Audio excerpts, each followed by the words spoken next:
నమస్తే, welcome to our channel. Pakistan Bharat మీద దాదాపు 400 రకాల డ్రోన్లతో విరుచుకుపడింది. దీన్ని ఇండియా సమర్థవంతంగా తిప్పికొట్టింది.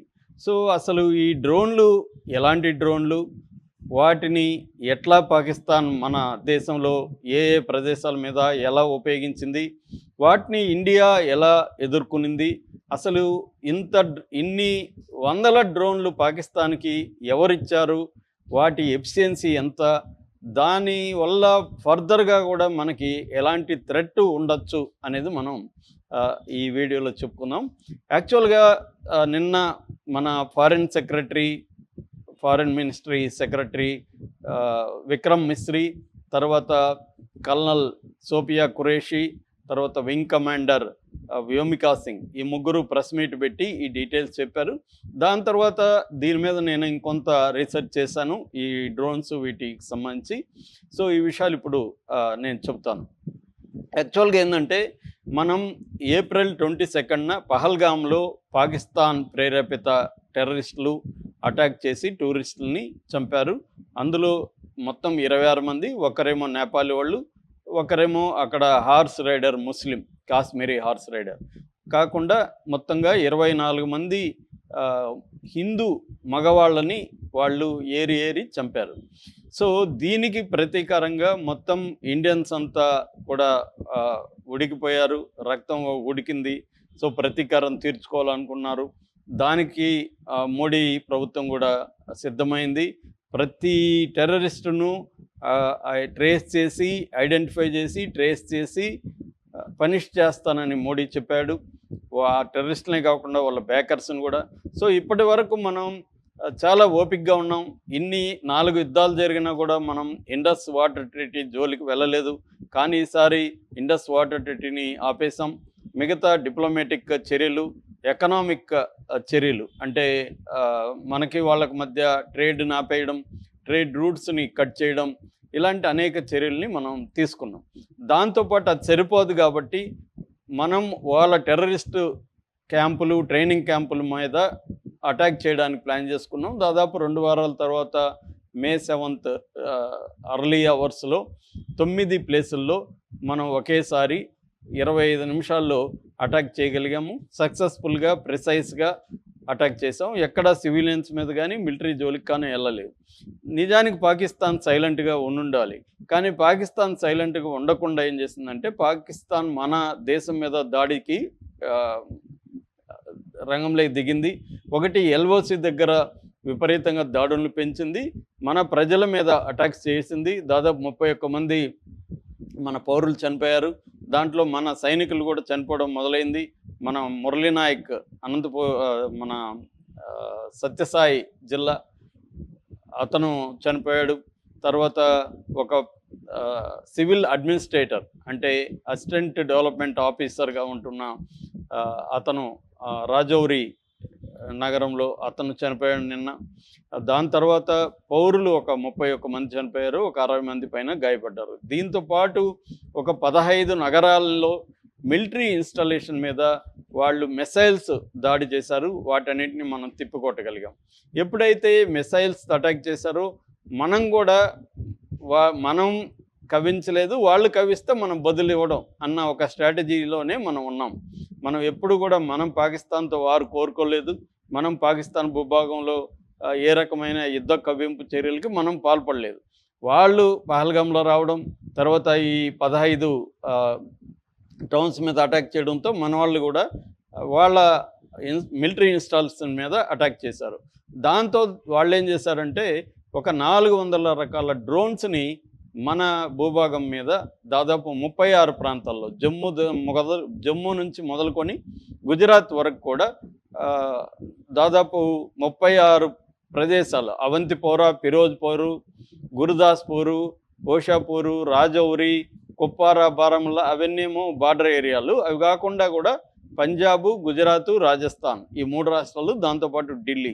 సో వీటి మన ఎయిర్ బేస్ల మీద మిలిటరీ ఇన్స్టాల్మెంట్స్ మీద అటాక్ చేయడం అనేది వాళ్ళు మొదలుపెట్టారు. సో దీంతో ఈ డ్రోన్లు ఎలాంటివి, ఎవరిచ్చారు వీళ్ళకంటే, ప్రధానంగా ఈ డ్రోన్లు ఎందుకు వాడుతున్నారంటే డ్రోన్లు అనేది లో కాస్ట్. పాకిస్తాన్ ఎంత ఫైనాన్షియల్ క్రైసిస్లో ఉందో మనకు తెలుసు. దాదాపు 24 బెయిలౌట్లు IMF ఇచ్చింది, ఇంటర్నేషనల్ మానిటరీ ఫండ్. అంటే అప్పుల సంక్షోభం నుంచి బయటపడడానికి బెయిలౌట్ ప్యాకేజ్ అంటారు. ఆ బెయిలౌట్ ప్యాకేజీలు 25 ఇచ్చింది. చివరిలో $7 బిలియన్ బెయిలౌట్ ప్యాకేజ్ మీద వాళ్ళు బతుకుతున్నారు. మరోవైపు చైనా ఆ దేశంలో దాదాపు $70 బిలియన్ పెట్టుబడులు పెట్టి చైనా పాకిస్తాన్ ఎకనామిక్ కారిడార్ నిర్మిస్తుంది, SEZలని నిర్మిస్తుంది. అక్కడ గోదార్ పోర్టుని మోడర్నైజ్ చేసి దాన్ని డెవలప్ చేస్తుంది. ఇవన్నీ చేస్తుంది ఒక పక్క. రెండో పక్క ఒక $30 బిలియన్ అప్పు కూడా చైనా పాకిస్తాన్కి ఇచ్చింది. సో ఈ విధంగా వేరే దేశాల దయాదాక్షిణ్యాల మీద పాకిస్తాన్ ఇవాళ బతికే పరిస్థితి ఉంది. దాంతో పాకిస్తాన్ మనలాగా అడ్వాన్స్డ్ వార్ ఎక్విప్మెంట్ కానీ, ఒక ఎయిర్ క్రాఫ్ట్ కానీ, నేవీ కానీ, ఆర్మ్డ్ ఫోర్స్కి సంబంధించిన వెపన్స్ కానీ మనంత అడ్వాన్స్డ్గా పాకిస్తాన్ పెట్టుకోలేదు. మనం పెట్టుకోవడానికి ఇంకొక కారణం కూడా ఏంటంటే మన టార్గెట్ చైనాతో యుద్ధం వస్తే మనం ప్రిపేర్డ్గా ఉండాలి. కాబట్టి చైనాను దృష్టిలో పెట్టుకొని మన బడ్జెట్ కూడా పెంచుకున్నాం. మన బడ్జెట్లో వాళ్ళది 10% కూడా లేదు. మనది 8 లక్షల కోట్లు అరౌండ్ ఉంటే వాళ్ళది 80,000 కోట్లు, 1,00,000 కోట్లు కూడా లేవు వాళ్ళది. సో ఈ స్థాయిలో మనకి వాళ్ళకి తేడా ఉంది. అందుకని కన్వెన్షనల్ వార్ఫేర్లో వాళ్ళు ఇండియాని ఓడించలేరు. అందుకని ఏం చేస్తున్నారంటే డ్రోన్స్ అనేవి చీపు రిలేటివ్గా, మిసైల్స్తో పోలిస్తే ఇవి డ్రోన్స్ అనేవి చీపు. ఈ డ్రోన్స్ని వీళ్ళు ఎక్కువగా ఇప్పుడు మన మీద వాడిన డ్రోన్స్ ఏవైతే ఉన్నాయో అవన్నీ కూడా తుర్కీ అంటారు. ఒకప్పుడు దాన్ని టర్కీ అనేవాళ్ళు, ఇప్పుడు వాళ్ళు తుర్కీ అని పిలుస్తున్నారు. ఈ తుర్కీ పాకిస్తాన్కి ఇచ్చింది ఈ డ్రోన్స్. పాకిస్తాన్కి టుర్కీకి మధ్య 1950 నుంచి కూడా ఈ ఆర్మ్డ్ ఒప్పందాలు ఉన్నాయన్నమాట. 1950 నుంచి తుర్కీ సప్లై చేస్తుంది. తుర్కీ మొత్తం ఆర్మ్డ్ షిప్మెంట్ అంటాను, షిప్మెంట్లో 10% పాకిస్తాన్కే సప్లై చేస్తుంది. టుర్కీయే డ్రోన్స్లో చాలా అడ్వాన్స్డ్ టెక్నాలజీ ఉంది. ప్రపంచంలోనే one of the advanced drones Turkey produce చేస్తుంది. వీళ్ళు పాకిస్తాన్ తుర్కీ కంబైన్డ్ ప్రొడక్షన్ కూడా చేస్తున్నారు. సో ఈ డ్రోన్స్లో ప్రధానంగా మనకి ఒక 3 రకాల డ్రోన్స్ మనకు కనిపిస్తాయి. ఒకటి ఏంటంటే బేరఖ్తర్ TB2 టైప్ డ్రోను, రెండోది అకిన్సీ డ్రోను, మూడోది అసిగార్డ్ సొంగార్ డ్రోన్. ఈ 3 రకాల డ్రోన్స్ని పాకిస్తాన్ ఉపయోగిస్తుంది. ఇప్పుడు మన మీద వేసిన డ్రోన్స్ ఎక్కువగా లాస్ట్ది అసిగార్డ్ సొంగార్ డ్రోన్. అసలు ఈ డ్రోన్స్ క్యాపబిలిటీస్ ఏంటి, ఇవి దేనికి పాకిస్తాన్ యూజ్ చేస్తుంది అంటే 2 పర్పస్లు ఉన్నాయి పాకిస్తాన్కి. ఒకటి మన ఎయిర్ డిఫెన్స్ సిస్టమ్ని టెస్ట్ చేయడానికి, అంటే ఎయిర్ డిఫెన్స్ సిస్టమ్ ఎక్కడెక్కడ మోహరించున్నాం ప్లేసెస్ కనుక్కోవడానికి, తర్వాత మన ఎయిర్ డిఫెన్స్ సిస్టమ్ యొక్క ఫ్రీక్వెన్సీని అర్థం చేసుకోవడానికి, వీటిని క్యాపబిలిటీస్ని స్టడీ చేయడానికి ఈ డ్రోన్స్ని వాడతారు. ఇవి లాయిటరింగ్ మ్యూనిటేషన్స్ అంటారు. అంటే లాయిటరింగ్ అంటే అవి ఒకే చోట ఎక్కువసేపు ఉండగలవు. అంటే ఫర్ ఎగ్జాంపుల్ ఇప్పుడు బేరఖ్తర్ డ్రోన్ ఉంది. ఈ బేరఖ్తర్ డ్రోన్ అనేది 27 గంటలు సర్వైవ్ కాగలదు, ఉండగలదు. 25,000 ఫీట్, 25,000 అడుగుల ఎత్తుకి అది వెళ్ళగలదు.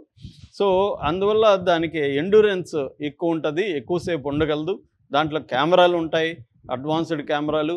అవి మన ఎయిర్ డిఫెన్స్ సిస్టమ్ని స్టడీ చేస్తాయి, సర్వేలెన్స్ చేస్తాయి. వీటిని రెక్కీ డ్రోన్స్ కూడా అని పిలుస్తారు. ఈ రెక్కీ చేస్తాయి అన్నమాట. అంటే మన క్యాపబిలిటీస్ని కరెక్ట్గా అంచనా వేసుకోవడం కోసం ఇవి వచ్చాయి. దీన్ని మిలిటరీ నిపుణులు ఎలా పోలుస్తారంటే బాక్సింగ్ మ్యాచ్, దీంట్లోకి ఎంటర్ అయిన 2 బాక్సర్లు ఒకరిని ఒకడు స్టడీ చేయడానికి మొదట చిన్నగా కొట్టుకుంటూ ఉంటారు. అంటే ఎవడి బలం ఎంత, ఎవడి బలహీనతలు ఏంటి, ఎదుటివాడి బలహీనతలు స్టడీ చేయడానికి వార్మప్ లాగా చేస్తుంటారు. అలాగా డ్రోన్స్ని ప్రధానంగా వాళ్ళు ఫస్ట్ ఉపయోగించారు. సో రెండవ రకం డ్రోను అకిన్సీ డ్రోను. అకిన్సీ డ్రోన్ కూడా 24 గంటల పాటు అది ఉండగలదు, 40,000 ఫీట్ పైకి వెళ్ళగలదు. మూడోది అసిగార్డ్ సొంగరం. ఇది కూడా చాలా కరెక్ట్‌గా అక్యురేట్‌గా ఫిగర్ ఇవ్వలేదు గానీ, ఇది కూడా చాలా హైట్‌కి వెళ్ళగలదని చెప్తున్నారు. ఇది కూడా 20 గంటల పైన ఎండ్యూరెన్స్ అయితే దీనికుంటది. సో, దాని తర్వాత సెకండ్ ఫేజ్‌లో వీళ్ళేం చేశారంటే, వాటికి కెమెరాల్ని దాదాపు 10 కేజీల బరువైన వెపన్స్‌ని కూడా కెమెరాలు, బరువైన వెపన్స్‌ని కూడా దానికి ఫిక్స్ చేశారు. అంటే దీంట్లో మళ్ళీ 2 రకాలుంటది. రిమోట్ మోడలు ఒకటి, రెండోది ఆటోమేటెడ్. ఆటోమేటెడ్ అంటే ఏఐ పవర్డ్ ఉంటది. వాటికి గానీ జీపీఎస్ ఇవన్నీ ఫిక్స్ చేసేసి ఎక్కడ పోయి ఏ టైంలో కొట్టాలని ఫిక్స్ చేస్తే, అదే వెళ్ళి ఆ పైన మనం ఏ ప్లేస్‌లో కొట్టాలో ఆ ప్లేస్‌లో లాయిటరింగ్ అంటారు. అంటే అక్కడే వెయిట్ చేస్తూ స్టడీ చేసి అది నిర్ణయం తీసుకొని అదే చేస్తుంది. లేదు మనం రిమోట్‌లో నుంచి దాన్ని ఆపరేట్ చేయొచ్చు. ఇలాగా పాకిస్తాన్ లో కాస్ట్ డ్రోన్ వార్‌ఫేర్‌ని ఇండియా మీద మొదలుపెట్టినట్టుగా తెలుస్తుంది. ఒకటేమో స్టడీ చేసే పర్పసు, రెండోదేమో మన ఇన్‌స్టాలేషన్స్, మిలిటరీ ఇన్‌స్టాలేషన్స్, మన ఆయుధాల ఒక్కొక్క దగ్గర మనం మోహరించుంటాం కదా! వాటి మీద వేసి వాటిని ధ్వంసం చేయడం.